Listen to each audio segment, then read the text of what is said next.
Baik, terima kasih Pak YP. Selamat sore teman-teman semua dan Shalom. Terima kasih karena sudah bergabung kembali di dalam program pembacaan Alkitab kita pada sore hari ini.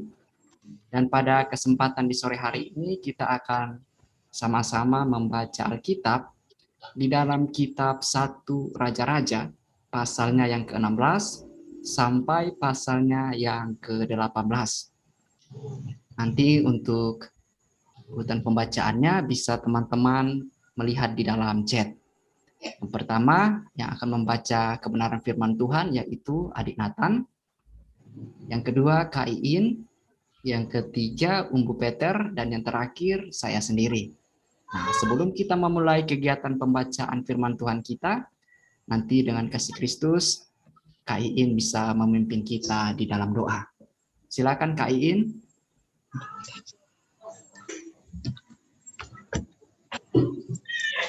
Kita mengawali kegiatan kita dengan berdoa. Terima kasih ya Tuhan karena sampai saat ini kami masih menikmati nafas kehidupan dan kami pun masih menikmati berkat-berkat Tuhan yang selalu menyertai kehidupan kami sehingga saat ini kami masih ada sebagaimana kami ada. Bapa, Engkau tahu saat ini kami anak-anak-Mu telah bergabung dalam aplikasi Zoom untuk belajar bersama-sama. Kami mohon Tuhan hadir untuk kami semua di tempat kami masing-masing. Tuhan tolong kami, kuasai kami dengan Roh Kudus supaya kami benar-benar fokus di dalam belajar. Berkati semua anak-anak Tuhan yang telah bergabung, jaga lindungi kami dari awal kegiatan belajar kami sampai pada akhirnya. Teman-teman kami yang belum sempat bergabung, kami mohon juga tuntunan dan penyertaan untuk mereka, kiranya mereka juga menyempatkan waktu untuk bergabung bersama-sama dengan kami. Di dalam nama Tuhan Yesus kami mohon penyertaan Tuhan. Amin. Amin. Terima kasih Kak Iin. Iya. Nanti kita akan membaca satu orang 5 ayat. Dek Nathan? Ya. Udah siap Dek Nathan? Ya, sudah siap. Oke.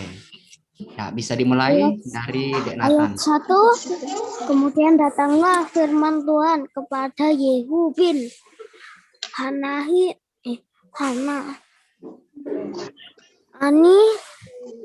melawan Baesa, bunyinya.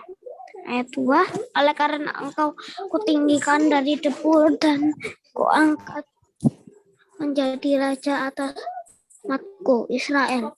Tapi engkau telah hidup seperti Yerobeam dan telah menyuruh umatku Israel berdosa sehingga mereka menimbulkan sakit hatiku dengan dosa mereka. Maka sesungguhnya aku akan menyapu bersih Baesa dan keluarganya. Kemudian aku akan membuat keluargamu seperti keluarga Yerobeam bin Nebat. Siapa yang mati daripada Baesa di kota akan dimakan anjing, dan yang mati daripadanya di padang akan dimakan burung yang di udara. Yang kelima, selebihnya dari riwayat Baesa dan apa yang dilakukan dan kepahlawanannya, bukankah semuanya itu tertulis dalam kitab sejarah raja-raja Israel? Ayat 6, kemudian Baesa mendapatkan perhentian bersama-sama dengan nenek moyangnya dan ia dikuburkan di Tirsa. Maka Ela anaknya menjadi raja menggantikan dia. Ayat 7, juga dengan perantaraan Nabi Yehu bin Hanani firman Tuhan telah datang melawan Baesa dan melawan keluarganya, baik karena segala yang jahat yang telah dilakukannya di mata Tuhan, sehingga ia menimbulkan sakit hati Tuhan dengan perbuatan tangannya, dan dengan demikian menjadi sama seperti keluarga Yerobeam, maupun oleh karena ia telah membunuh Yerobeam. Ayat 8,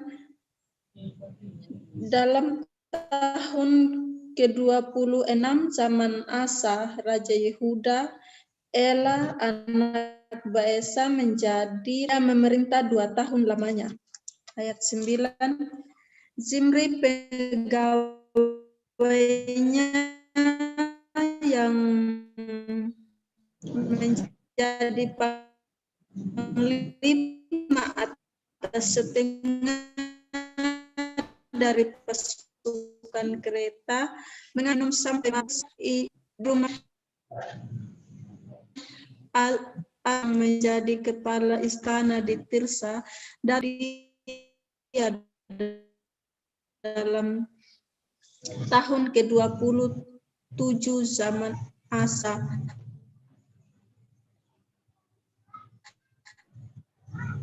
Raja Yehuda, dan ia menjadi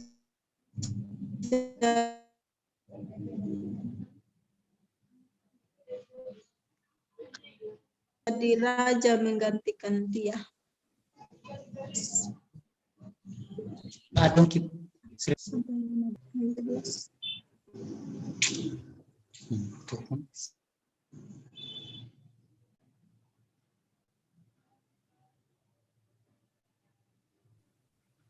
Halo Kak Iin.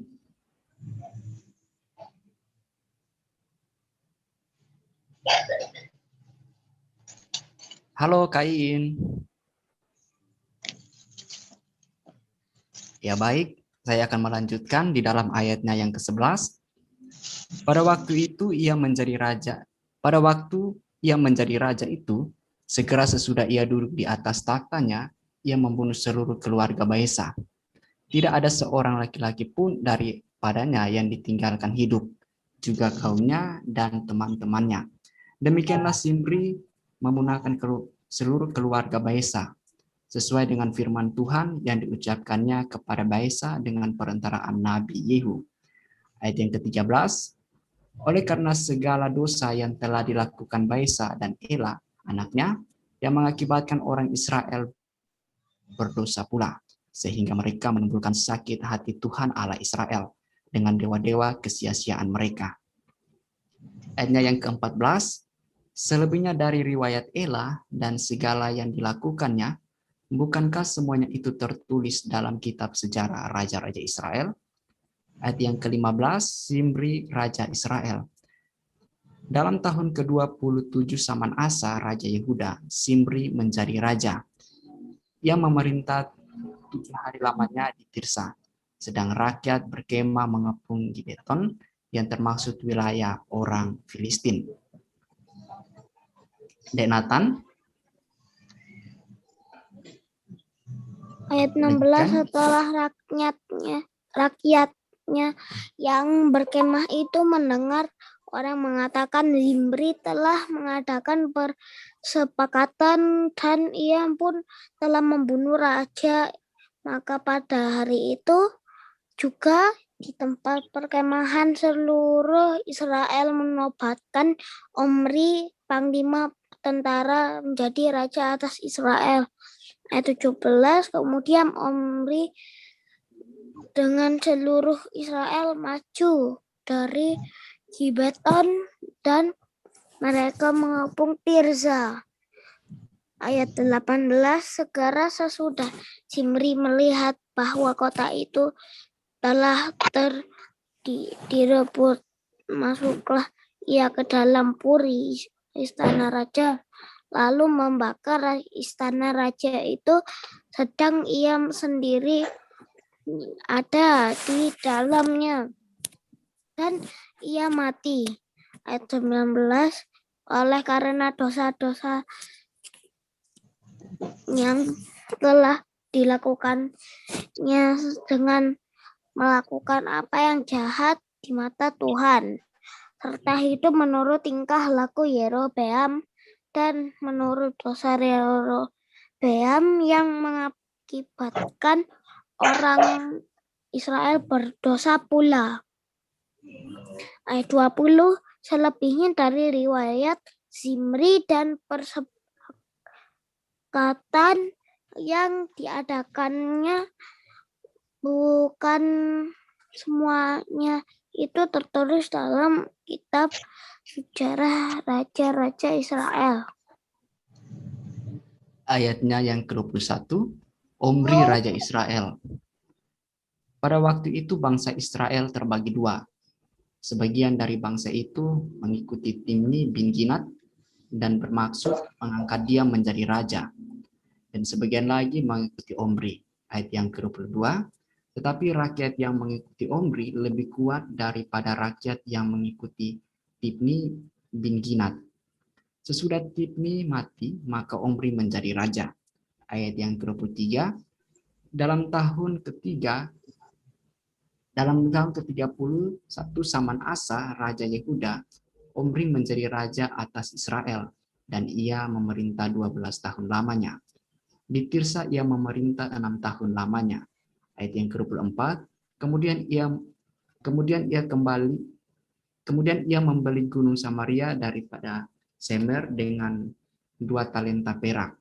Ia mendirikan suatu kota di gunung itu dan menamainya Samaria, menurut nama Semer, pemilik gunung itu.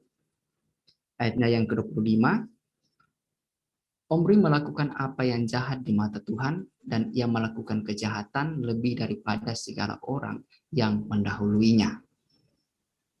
Dilanjutkan, Dek Nathan.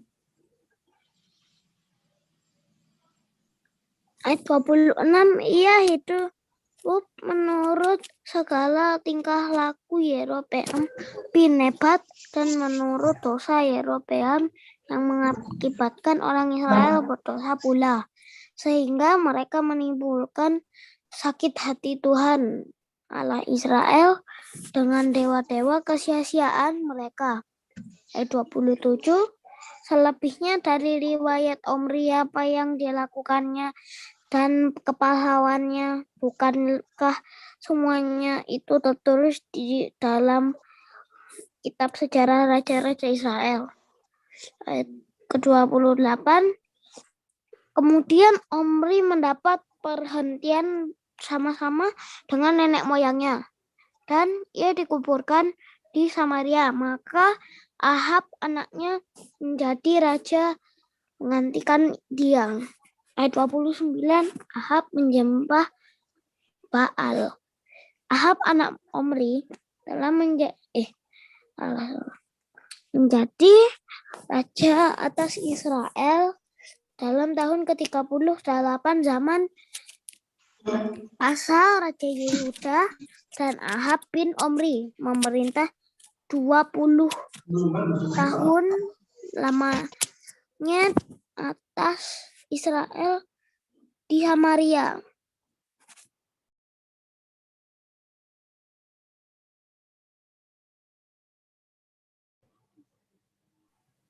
Dek Jovanka, bisa lanjut membaca ayat yang ke-30? Bisa. Ahab bin Omri melakukan apa yang jahat di mata Tuhan lebih daripada semua orang yang mendahuluinya. Ayat 31, seakan-akan belum cukup ia hidup dalam dosa-dosa Yerobeam bin Nebat, maka ia mengambil pula Izebel, anak Etbal, raja orang Sidon, menjadi istrinya, sehingga ia pergi beribadah kepada Baal dan sujud menyembah kepadanya. Ayat 32, kemudian ia membuat mezbah untuk Baal, untuk di kuil Baal yang didirikannya di Samaria. Ayat 33, sesudah itu Ahab membuat patung Asyera, dan Ahab melanjutkan bertindak demikian, sehingga ia menimbulkan sakit hati Tuhan Allah Israel lebih dari semua raja-raja Israel yang mendahuluinya. Ayat 34, pada zamannya itu Hiel orang Betel membangun kembali Yeriko dengan membayarkan nyawa Abiram, anaknya yang sulung. dasar kata itu dan dengan membayarkan nyawa Segub, anaknya yang bungsu. Ia memasang pintu gerbangnya sesuai dengan firman Tuhan yang diucapkannya dengan perantaran Yosua bin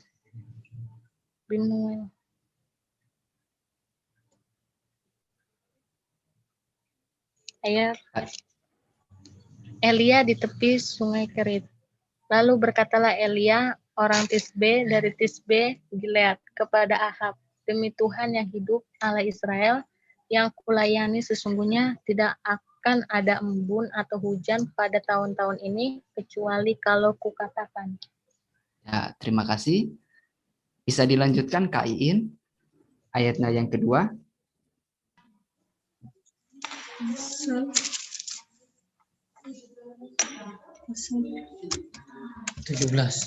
Pasalnya yang ke-17. Ayat 2, kemudian datanglah firman Tuhan kepadanya. Ayat 3, pergilah dari sini, berjalanlah ke timur dan bersembunyilah di tepi sungai Kerit di sebelah timur sungai Yordan. Ayat 4, engkau dapat minum dari sungai itu dan burung-burung gagak telah kuperintahkan untuk memberi makan engkau di sana. Ayat 5, lalu ia pergi dan ia melakukan seperti firman Tuhan. Ia pergi dan diam di tepi sungai Kerit di sebelah timur sungai Yordan. Ayat 6, pada waktu pagi dan petang, burung-burung gagak membawa roti dan daging kepadanya, dan ia minum dari sungai itu.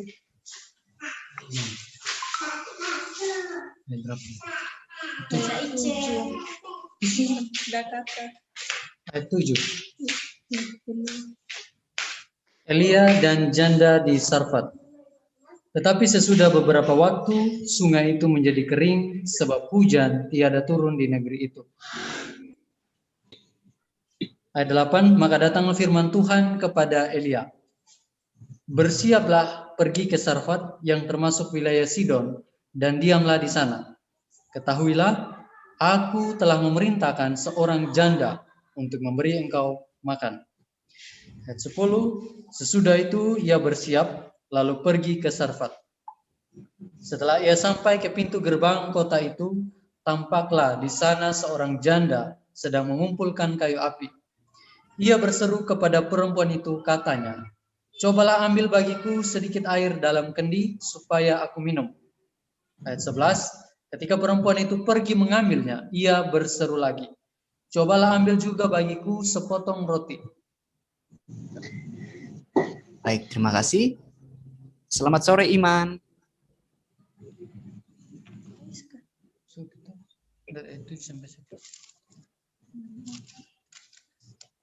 Sore Iman.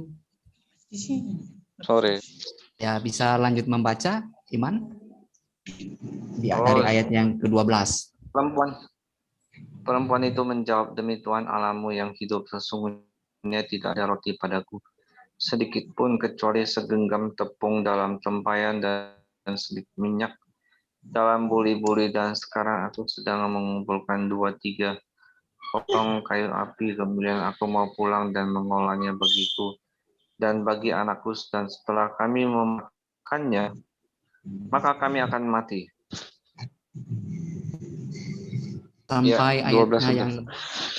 Sampai ayatnya yang ke-16, Pak Iman. 13, tetapi Elia berkata kepadanya, janganlah takut, pulanglah, buatlah seperti yang kau katakan, tetapi buatlah lebih dahulu bagiku sepotong roti bundar kecil daripadanya, dan bawalah kepadaku, kemudian barulah kau buat bagimu dan bagi anakmu. Sebab beginilah firman Tuhan, Allah Israel, dalam sembahyang itu tidak akan habis, dan minyak dalam buli-buli itu pun tidak akan berkurang sampai pada waktu Tuhan memberi hujan ke atas muka bumi. Lalu pergilah. Dengan kelihatan Pak bawahnya. Tepung dalam tembayan itu tidak habis, dan minyak dalam bumi tidak berkurang, seperti firman Tuhan yang diucapkan dengan perantara. 16 ya? Iya, sampai 16.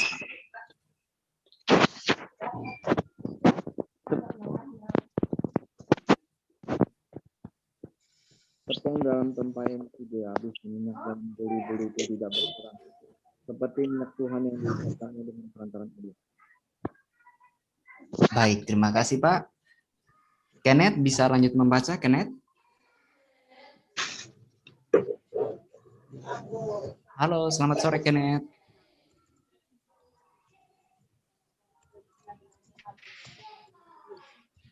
Baik, saya akan melanjutkannya di ayat yang ke-17. Sorry, ayat berapa? Oh, boleh. Ayat yang ke-17, Kenneth. Oke. Sampai Sesudah ayatnya yang itu anak ke-21. dari Sesudah itu anak dari perempuan pemilik rumah itu jatuh sakit, dan sakitnya itu sangat keras sampai tidak ada napasnya lagi.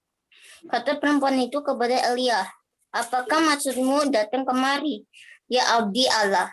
Singgahkan engkau kepadaku untuk mengingatkan kesalahanku dan untuk menyembahkan anakku mati." Kata Elia kepadanya, "Berikanlah anakmu itu kepadaku."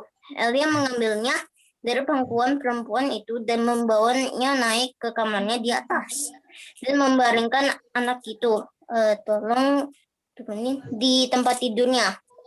Sesudah itu ia berseru kepada Tuhan, katanya, "Ya Tuhan Allahku, apakah engkau menimpakan kemalangan ini atas janda ini juga yang menerima aku sebagai penumpang dengan membunuh anaknya?" Lalu ia mengunjurkan kepadanya di atas anak itu 3 kali dan berseru kepada Tuhan. Katanya, "Ya Tuhan Allahku, pulangkanlah kiranya nyawa anak ini ke dalam tubuhnya." Oke, terima kasih Kenneth. Dek Cing. Dilanjutkan, Dek, ayat yang ke-22. 1 Raja-Raja 17 ya? Iya, benar. Bentar.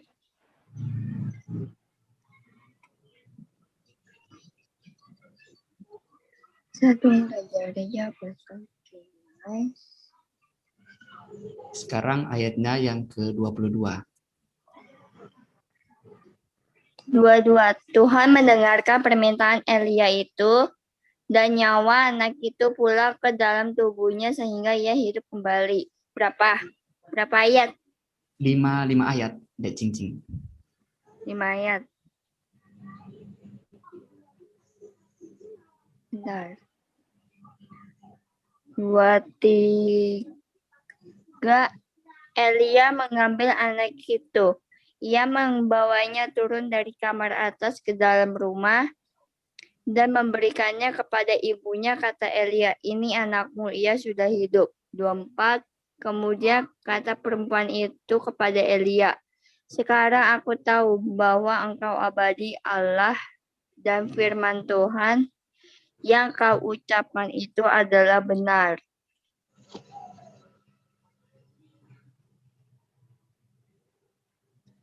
Satu Raja pasal 18 ayat 1. Dan sesudah beberapa lama datanglah firman Tuhan kepada Elia dalam tahun yang ketiga. "Pergilah, perlihatkanlah dirimu kepada Ahab, sebab aku hendak memberi hujan ke atas muka bumi." 2. Lalu pergilah Elia memperlihatkan diri kepada Ahab. Adapun kelaparan itu berat di Samaria. Ayat yang ketiga. Sebab itu Ahab telah memanggil Obadya yang menjadi kepala istana.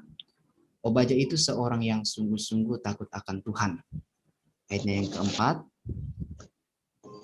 Karena pada waktu Isabel melenyapkan nabi-nabi Tuhan, Obadya mengambil 100 orang nabi, lalu menyembunyikan mereka 50 sekelompok dalam gua dan mengurus makanan dan minuman mereka. Ayat yang kelima. Ahab berkata kepada Obadya, "Jelajahilah negeri ini dan pergi ke segala mata air dan ke semua sungai. Barangkali kita menemukan rumput, sehingga kita dapat menyelamatkan kuda dan bagal, dan tidak usah kita memotong seekor pun dari hewan itu." Ayat yang ke-6. Lalu mereka membagi-bagi tanah itu untuk menjelajahinya. Ahab pergi seorang diri ke arah yang satu dan Obadya pergi ke arah yang lain. Dilanjutkan Dek Nathan, ayat yang ke-7. Sedang Obadya di tengah jalan, ia bertemu dengan Elia. Setelah mengenali dia, ia sujud serta bertanya, "Engkaukah ini, hai Tuanku Elia?" Jawabannya, Jawab Elia kepadanya, "Benar, pergilah katakan kepada Tuhan Elia, ada." Ayat ke-9, tetapi jawab Obadya, "Apakah dosa yang telah kuperbuat, maka engkau hendak menyerahkan hambamu ini kepada Ahab, supaya aku dibunuhnya? Demi Tuhan Allahmu yang hidup sesungguhnya, tidak ada bangsa atau kerajaan yang tidak didatangi suruhan Tuanku Ahab untuk mencari engkau, dan apabila orang berkata ia tidak ada, maka ia menyuruh kerajaan atau bangsa itu bersumpah bahwa engkau tidak ditemukan di sana."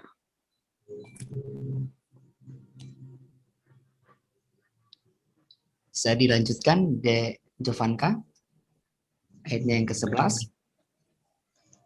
Ayat yang ke-11. Dan sekarang engkau berkata, pergilah, katakan kepada tuanmu Elia ada.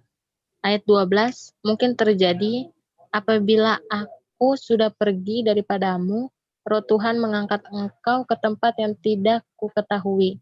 Kalau aku sampai kepada Ahab untuk memberitahukannya, dan engkau tidak didapatinya, tentulah ia akan membunuh aku, padahal hambamu ini dari sejak kecil takut akan Tuhan. Ayat ke-13, tidakkah diberitahukan kepada tuanku apa yang telah kulakukan kepada waktu Izebel membunuh nabi-nabi Tuhan? Bagaimana aku menyembunyikan 100 orang nabi-nabi Tuhan dalam gua 50-50 sekelompok dan mengurus makanan dan minuman mereka.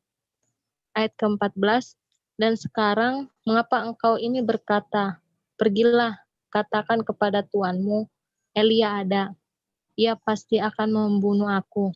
Ayat ke-15, jawab Elia, demi Tuhan semesta alam yang hidup, yang kulayani, sesungguhnya hari ini juga aku akan memperlihatkan diri kepadanya. Ayat 16 di bawah perikop Elia bertemu dengan Ahab. Lalu pergilah Obadya menemui Ahab dan memberitahukan hal itu kepadanya. Kemudian Ahab pergi menemui Elia. Ayat 17. Segera sesudah Ahab melihat Elia, ia berkata kepadanya, "Engkaukah itu yang mencelakakan Israel?" Jawab ayat 18, jawab Elia kepadanya, "Bukan aku yang mencelakakan Israel, melainkan engkau ini dan kaum keluargamu, sebab kamu telah meninggalkan perintah-perintah Tuhan dan engkau ini telah mengikuti para Baal."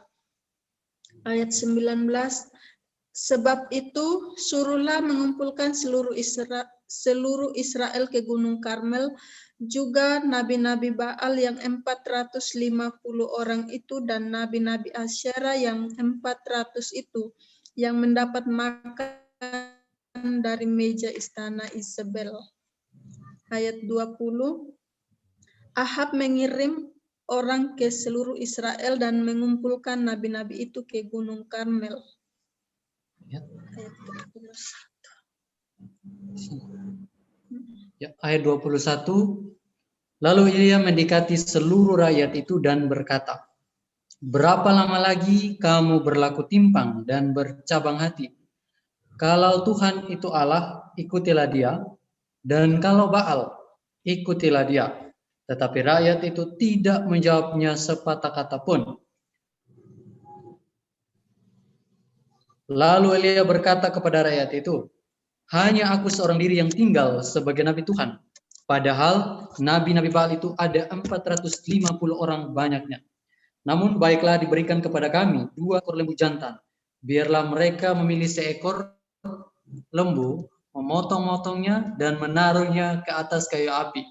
Tetapi mereka tidak boleh menaruh api. Aku pun akan mengolah lembu yang seekor lagi, meletakkannya ke atas kayu api dan juga tidak akan menaruh api. Ayat 24, kemudian biarlah kamu memanggil nama Allahmu dan aku pun akan memanggil nama Tuhan. Maka Allah yang menjawab dengan api, dialah Allah. Seluruh rakyat menyahut katanya, baiklah demikian.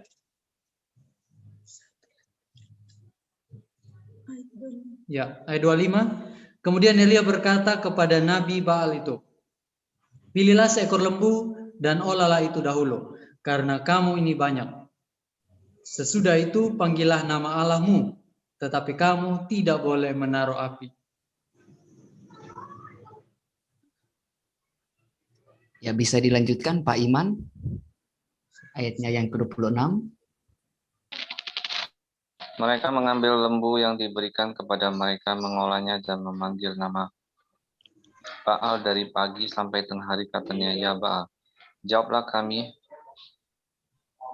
Tetapi tidak ada suara, tidak ada yang menjawab. Sementara itu mereka berjingkat-jingkat di sekeliling mezbah yang dibuat mereka itu. 27. Pada waktu tengah hari, Elia mulai mengejek mereka, katanya, panggillah lebih keras, bukan dia Allah? Mungkin ia merenung, mungkin ada urusannya, mungkin ia bepergian, barangkali ia tidur dan belum terjaga. 28. Maka mereka memanggil lebih keras serta menoreh-noreh dirinya dengan pedang dan tombak seperti kebiasaan mereka, sehingga darah bercucuran dari tubuh mereka. 29. Sesudah lewat tengah hari, mereka kerasukan sampai waktu mempersembahkan korban petang. Tetapi tidak ada suara, tidak ada yang menjawab, tidak ada tanda perhatian. Sampai 30 ya Pak? Iya, sampai 30 Pak. Kata Elia kepada seluruh rakyat itu, datanglah dekat kepadaku, maka mendekatlah seluruh rakyat itu kepadanya. Lalu ia memperbaiki mezbah Tuhan yang telah diruntuhkan. Dilanjutkan Dek Kenneth, ayat yang ke-31. Ya. Kemudian Elia mengambil 12 batu menurut jumlah suku keturunan Yakub. Kepada Yakub ini telah datang firman Tuhan, engkau akan bersama Israel. Ia mendirikan batu-batu itu menjadi mezbah demi nama Tuhan dan membuat suatu parit sekeliling mezbah itu yang dapat memuat 2 sukat benih. Dia menyusun kayu api, memotong lembu itu dan menaruh potongan-potongannya di atas kayu api itu. Sesudah itu ia berkata, penuhilah 4 buyung dengan air dan tuangkan ke atas korban bakaran dan ke atas kayu api itu. Kemudian katanya, buatlah begitu untuk kedua kalinya. Dan mereka berbuat begitu untuk kedua kalinya. Kemudian katanya, buatlah begitu untuk ketiga kalinya. Dan mereka berbuat begitu untuk ketiga kalinya. Sehingga air mengalir sekeliling mezbah itu. Bahkan parit itu pun penuh dengan air. Ya, dilanjutkan Dek Cincing, ayatnya yang ke-36. 36. Kemudian pada waktu mempersembahkan korban petang, tampillah Nabi Elia dan berkata, ya Tuhan Allah Abraham, Ishak dan Israel, pada hari ini biarlah diketahui orang bahwa engkaulah Allah di tengah-tengah Israel dan bahwa aku ini hamba-Mu dan bahwa atas firman-Mu lah aku melakukan segala perkara ini. 37. Jawablah aku ya Tuhan, jawablah aku, supaya bangsa ini mengetahui bahwa Engkaulah Allah ya Tuhan, dan Engkaulah yang membuat hati mereka tobat kembali. 38. Lalu turunlah api, Tuhan menyambar habis korban bakaran kayu api, batu dan tanah itu, bahkan air yang dalam parit itu habis dijilatnya. 39. Ketika seluruh rakyat melihat kejadian itu, sujudlah mereka serta berkata, Tuhan, dialah Tuhan Allah. Dialah Allah, Tuhan, dialah Allah. 40. Kata Eliam kepada mereka, tangkaplah nabi-nabi Baal itu, seorang pun dari mereka tidak boleh luput. Setelah ditangkap, Eliam membawa mereka ke sungai Kison dan menyembelih mereka di sana. Sore Bu Lucy. Bisa lanjut membaca Bu Lucy? Ayatnya yang ke-41. Oke. Ya, oke, siap. Ayat 41, kemudian berkatalah Elia, jelas nggak? Jelas, Jelas, ya? Jelas. Oke. Nah. Kemudian berkatalah Elia kepada Ahab, pergilah, makanlah dan minumlah, sebab bunyi di laut hujan sudah kedengaran. Ayat 42, lalu Ahab pergi untuk makan dan minum, tapi Elia naik ke puncak gunung Karmel. Lalu ia membungkuk ke tanah dengan mukanya di antara kedua lututnya.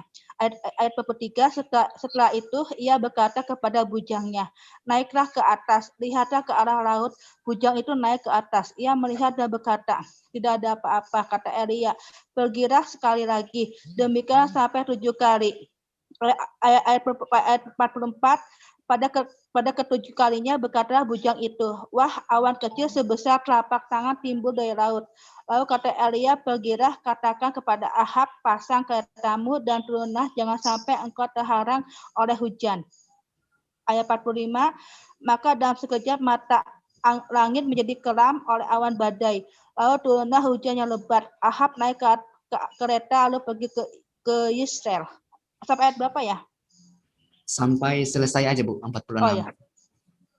Ayat 46, tapi kuasa Tuhan berlaku atas Elia. Ia mengikat pinggangnya dan balik mendahului Ahab sampai kejahannya menuju ke Israel. Haleluya. Terima kasih teman-teman semua dalam partisipasinya dalam kegiatan pembacaan Alkitab kita di sore hari ini. Kita sudah sama-sama membaca mulai dari pasalnya yang ke-16 sampai pasalnya yang ke-18. Ada begitu banyak kisah yang luar biasa yang dikisahkan di dalam pembacaan kebenaran firman Tuhan pada sore hari ini. Yang akan saya bagikan terambil dari dalam pasalnya yang ke-16, ayatnya yang kedua. Di dalam pasalnya yang ke-16, ayatnya yang kedua, di situ firman Tuhan berkata, oleh karena engkau telah kutinggikan dari debu dan kuangkat menjadi raja atas umatku Israel, tetapi engkau telah hidup seperti Yerobeam dan telah menyuruh umatku Israel berdosa, sehingga mereka menimbulkan sakit hatiku dengan dosa mereka. Nah, di sini mengkisahkan tentang Baesa, Raja Israel. Tuhan mengingatkan Baesa bahwa Tuhanlah yang mengangkat Baesa itu menjadi seorang raja. Tetapi di saat Baesa menjadi seorang raja, dia menjadi raja yang tidak berkenan kepada Tuhan, sehingga membuat Tuhan menjadi sakit hati atas segala sikap yang dilakukan oleh Baesa. Dari kisah ini kita menarik satu pembelajaran.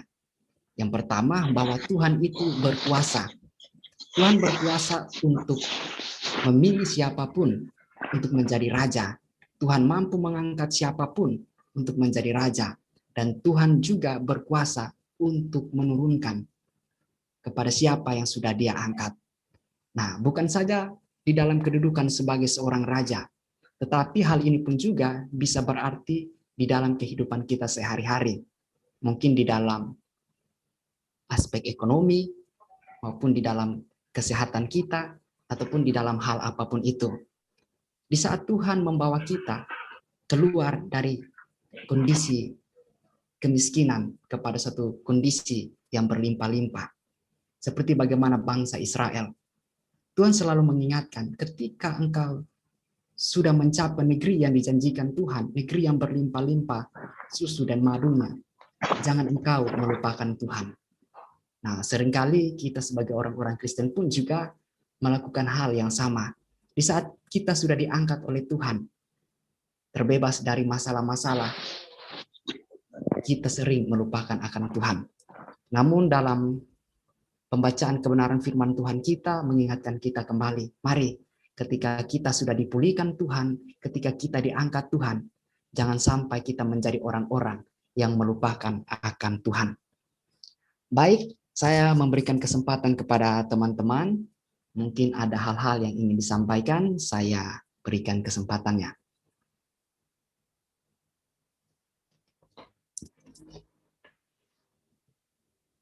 Silakan teman-teman.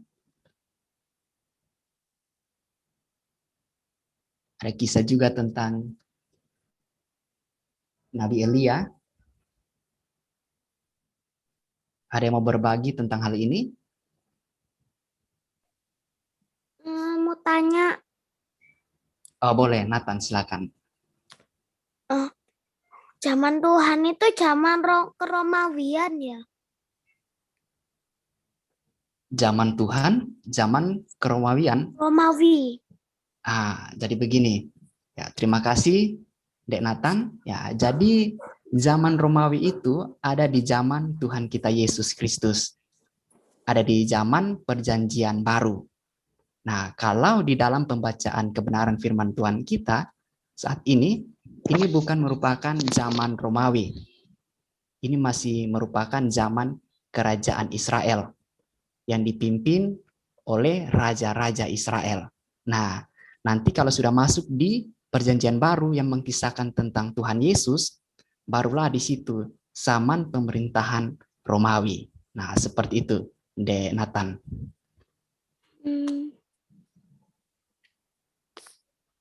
Ada lagi, Dek Nathan? Enggak. Ya, terima kasih, Dek Nathan. Sama-sama. Mungkin ada teman-teman yang ingin berbagi. Saya berikan waktunya.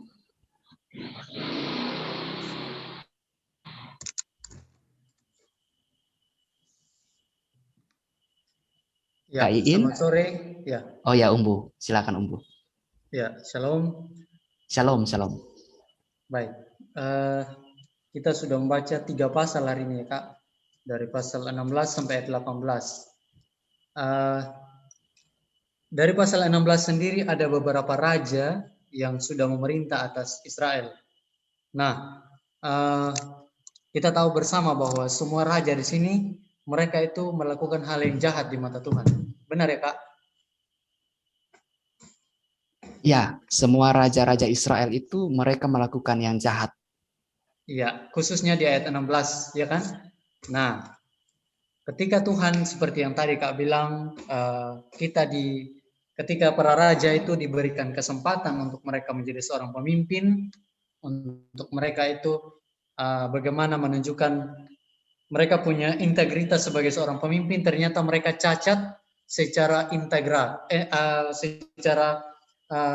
artinya integritas mereka itu mereka tidak tunjukkan sebagai seorang pemimpin yang taat sama Tuhan. Nah, sebenarnya sederhana sekali kenapa mereka tidak punya ketaatan. Sudah pasti karena pengenalan akan Tuhannya, terus apa yang harus dilakukan, terus bagaimana untuk supaya kehidupan mereka itu sesuai dengan apa yang Tuhan mau, pastinya berkurang.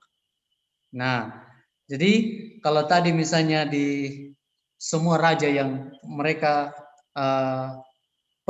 memerintah sebagai raja Israel, mereka tidak taat, sebenarnya pembelajaran apa sih yang harus kita ambil dari mereka, baik yang sisi positif maupun negatif. Nah, mungkin untuk sisi positif, ya, mungkin untuk sisi positifnya yaitu bahwa ya kita bisa belajar dari mereka bahwa kalau mereka tidak setia berarti kita harusnya setia supaya Tuhan mempercayakan hal-hal yang baik di masa depan. Artinya masa kepemimpinan mereka itu Tuhan mau percayakan supaya mereka menjadi seorang pemimpin yang takut akan Tuhan, memimpin rakyat di atas otoritas kebenaran itu sendiri. Nah, kalau ya saya salah satu nabi, salah satu tokoh favorit saya yaitu Nabi Elia. Nah, di situ ada beberapa mujizat yang dia lakukan ya. Nah, kita percaya bahwa segala sesuatu yang dilakukan dengan iman karena dipercayakan, semuanya itu terjadi. Nah, ketika dia mulai dari dia di Sungai Kerit, di situ Tuhan memerintahkan burung gagak untuk memberi dia makan. Wow, luar biasa. Jadi berbeda tadi dengan kehidupan para raja-raja Israel dengan sang nabi yang istilahnya dia itu menjadi tersorot di kitab raja-raja ini. Nah, ternyata ketika dia mulai dari ayat 17 itu di tepi Sungai Kerit, terus janda di Sarfat, ternyata Tuhan membuat mujizat yang benar-benar luar biasa. Nah, kenapa Tuhan harus memerintahkan Elia untuk dia itu di sana di janda di Sarfat, bahwa bagi Tuhan tidak ada yang mustahil. Ya. Jadi kalau misalnya kita percaya bahwa Tuhan itu sang pembuat keajaiban, sang pembuat mujizat, sang pembuat sesuatu yang sebenarnya sulit menjadi gampang, maka mari kita belajar untuk percaya bahwa di dalam setiap aspek kehidupan kita, Tuhan sebenarnya memberikan kita waktu dan kesempatan untuk melihat karya dan mujizat yang Tuhan buat, bukan hanya di masa Elia saja, tapi masa-masa saat ini. Sebagai kita anak-anak Tuhan, kita diajarkan untuk mari kita belajar percaya. Mungkin situasi dan kondisi mungkin tidak memungkinkan untuk kita ada pada tahap percaya, tapi satu hal yang Tuhan bilang, aku senantiasa menyertai kamu sampai kepada akhir zaman. Amin. Nah, mari kita belajar bahwa dimanapun dan kapanpun Tuhan menempatkan kita sebagai anak-anak Tuhan, tentunya Tuhan sudah mempersiapkan segala sesuatu untuk kita melihat bahwa karya dan perbuatan tangannya itu senantiasa tidak pernah berakhir dalam setiap kehidupan anak-anak Tuhan. Hanya mereka yang taat dan setia, serta tetap berpegang pada setiap kebenaran yang Tuhan sudah siapkan, sudah tetapkan. Terima kasih Kak Isra. Terima kasih Umbu, Tuhan Yesus memberkati. Baik, saya juga masih memberikan kesempatan bagi teman-teman yang ingin bertanya. Mungkin adik-adik ada hal-hal. Ya, boleh Kenneth, silakan. Mengapa Israel meninggal Tuhan tapi malah menurutin sama Baal? Kenapa enggak maksudnya kenapa enggak mendengar firman Tuhan lagi, tetapi mendengar firman ke Baal? Ya, terima kasih adik Kenneth.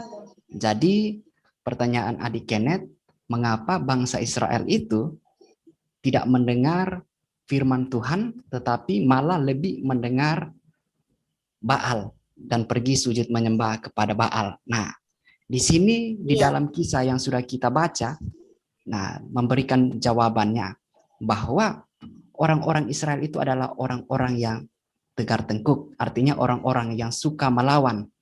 Mereka adalah orang-orang yang suka bersungut-sungut. Nah, ketika Tuhan memberikan suatu masalah, pasti mereka langsung bersungut-sungut. Padahal itu merupakan sebuah proses bagi mereka, supaya mereka lebih bertambah dewasa di dalam iman mereka. Namun karena kesusahan-kesusahan yang mereka alami, mereka pergi meninggalkan Tuhan. Karena sungut-sungut itulah sehingga mereka lebih memilih untuk pergi menyembah kepada Allah-Allah yang dibuat oleh tangan-tangan manusia. Nah, seperti itu adik Kenneth. Dan juga ada beberapa alasan lagi. Mengapa sampai orang-orang Israel itu lebih memilih menyembah kepada Baal? Karena orang-orang Israel itu mau menyembah kepada Allah yang bisa mereka lihat. Ya, karena Allah Israel itu kan tidak bisa dilihat dengan mata kepala mereka kan. Nah, jadi mereka itu ingin juga seperti Allah-Allah yang disembah oleh bangsa-bangsa lain. Kalau bangsa-bangsa lain kan mereka membuat Allah mereka sendiri dengan tangan mereka. Mereka membuat dari kayu, mereka membuat dari batu, ada yang dibuat dari emas. Nah, bangsa Israel juga rindu seperti itu. Sehingga mereka mau menyembah Allah yang bisa dilihat dengan mata kepala mereka. Nah, kita puji Tuhan, kita di dalam zaman ini, di dalam perjanjian baru, kalau kita melihat di situ, Tuhan kita Yesus Kristus datang menjadi manusia, supaya dia bisa memperkenalkan dirinya. Nah, mungkin seperti itu Adik Kenneth. Bisa dimengerti, Dek Kenneth? Bisa mengerti. Nah, terima kasih, Dek Kenneth. Ada lagi yang ingin bertanya?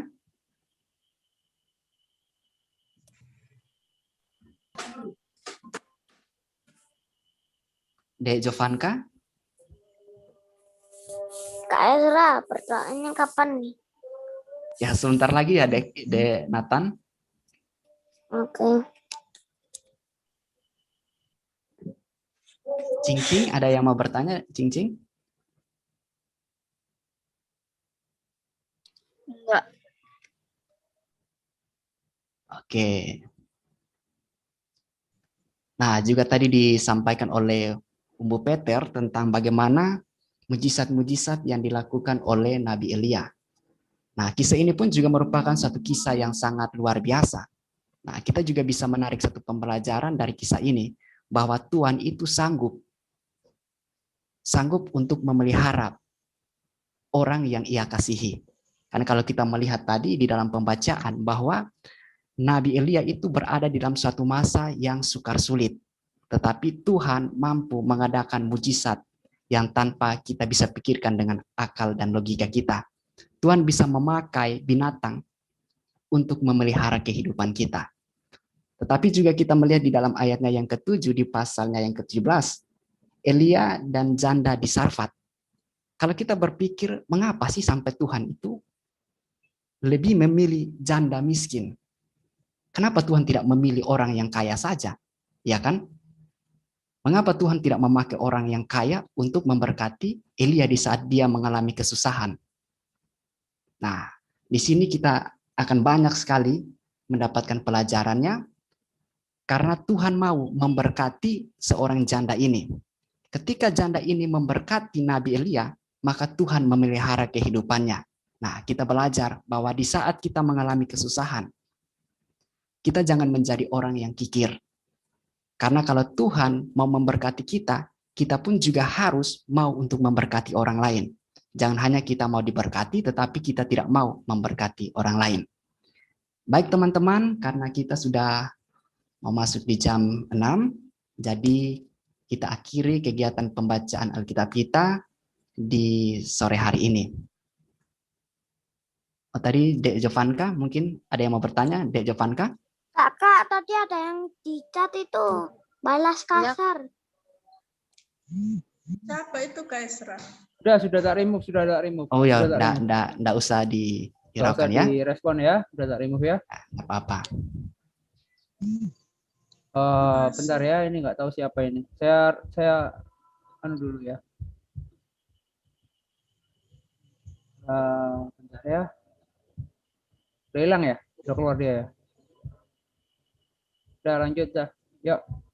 Ya, enggak apa-apa, enggak usah dipikirkan. Nah, baik teman-teman, terima kasih untuk partisipasinya di dalam kegiatan pembacaan Alkitab pada sore hari ini.